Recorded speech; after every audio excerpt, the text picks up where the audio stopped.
বাচ্চাটা হামে আক্রান্ত, উনারে পাঠাইছে এখানে বাচ্চা নিয়ে এখানে আসার জন্য, ওই সাইডে নাকি জায়গা নাই। আলী ভাই দেখান তো জায়গাটা কোথায়? প্রতি বেডে অলমোস্ট 3 জন 4 জন করে আছে, একটা বেড ফাঁকা দেখান যেখানে উনি এই হামের বাচ্চাটা নিয়ে থাকবে, আছে? কোথাও নাই। একটু ঘোরান, আপনারা কি বলছে একটু বলেন তো। আমারে বলছে ওইদিকে হামের লুগির জায়গা নাই, এইদিকে আইতে।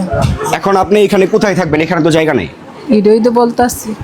তাহলে আমাদের মানে একটা সদর হাসপাতালে উনি একটা হামের রুগী নিয়ে আসছে, ওনার বাচ্চাটা এখানে রাখার জায়গা নাই। আসলে এটা কোন ধরনের সিস্টেম? আমাদের নরসিংদীতে মিনিমাম 25 লাখ মানুষ আছে, 25 লাখ। এখানে সদরে মনে হয় না যে 500 মানুষ, 1000 মানুষ রাখার জায়গা আছে, কিন্তু এত শয্যা অত শয্যা আমরা প্রতিটা পোস্টে পোস্টে দেখতেছি, এত শয্যা বিশিষ্ট হসপিটাল, এখন এই বাচ্চাটা রাখার জায়গা নাই। এটার দায়ভার কে নিবে? আমাদের নরসিংদী জেলার এবং আমাদের বাংলাদেশ গভর্নমেন্ট এবং আমাদের স্বাস্থ্যমন্ত্রীর দৃষ্টি আকর্ষণ করে বলছি, এটার বিরুদ্ধে অ্যাজ সুন অ্যাজ পসিবল ব্যবস্থা নেন। এই যে বাচ্চাটার এখন আমরা কোথায় রাখবো?